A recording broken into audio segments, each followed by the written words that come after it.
Hello. Let's have a straight talk. How is it that a Putin-loving, neo-Nazi, white nationalist is all in our government? How does he get his fingers so deep in our pockets? Well, we've got to thank the felon in charge for that.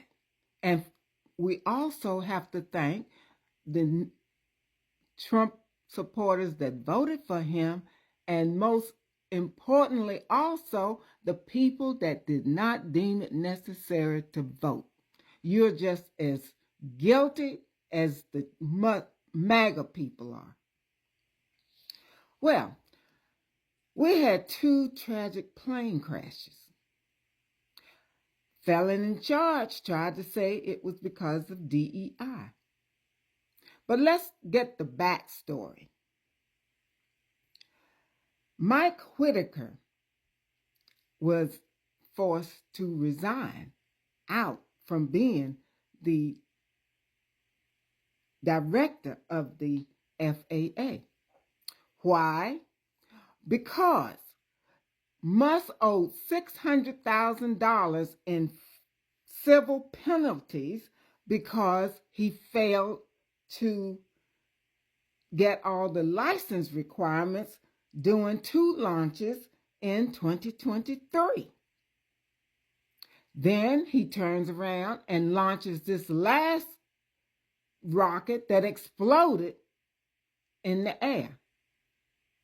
Mike Whitaker shut down his space program, told him he couldn't launch another thing until he paid the civil penalties and made sure that safety measures were in place.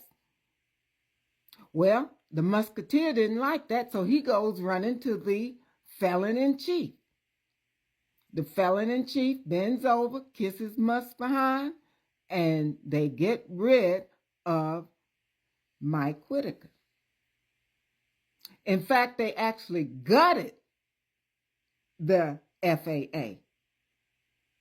But they're not going to tell you that. Waters on Fox is not going to tell you that, because if the truth smacked Jesse Waters in the face, he wouldn't know who it was. The policeman would ask him, "Jesse, who hit you?" "I don't know. I didn't really recognize him. I never seen him before." "You wouldn't see him, know who he was in the lineup?" "No." "Well, did he say anything?" "Well, he only said, 'Jesse, you don't know me,' but pow, he hit me right in my face." All right, so planes dropping out the air. So now Musk decides he wants to get into the Treasury Department payment systems. David Liebert is over that. He's a career civil servant, overseeing 1 billion payments that the federal government makes every year. He told Musk, "No, you have no authority to be into this system."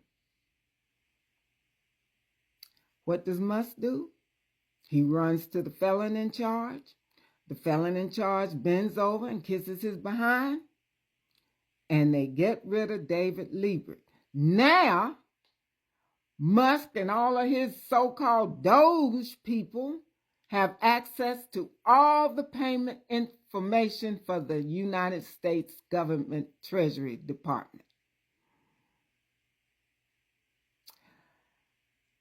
And what do you think they're going to do with it? They've got to get the money for these tax breaks from the rich people from somewhere. I guess it's getting ready to come off of our back so they can see who they can cut off the rolls. And this Doge committee, whoever heard of that? It's not an official department. It's not in the government legislation. Congress didn't approve it. Who gave them the right to have a make-up department?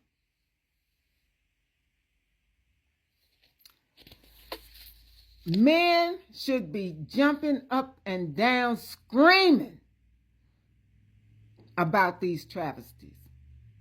But no, you know who's facing him, this tyrant, head on? Women. Women. When Hillary Clinton and Kamala Harris ran for president, you didn't want them. They were women. You didn't say anything when Trump put these flyers out indicating that they only got where they got by doing sexual favors, and said that if Kamala goes into meetings with other heads of countries, they would have their way with her. But you didn't hear Fox or any of them tell you about him simulating oral sex with microphones at his rallies, did you? Now, who's sex obsessed? Then we got Jasmine Crockett, who's a fiery one after him and the Republicans. And we got poor, meek Reverend Buddy, who tried to talk in a civil, loving manner. But what happened? 21 Republicans and one representative called for her to be censored, and one even wanted her deported. I guess they never heard the Beatitudes before, so they didn't know how to take Reverend Buddy. But then we got Liz Cheney, Tanya Chutkan, Fani Willis, not to mention all of those women who came out and said, yes, Donald Trump sexually assaulted me. Even when his supporters threatened them and talked ugly about them, they stood firm because they knew what he had done.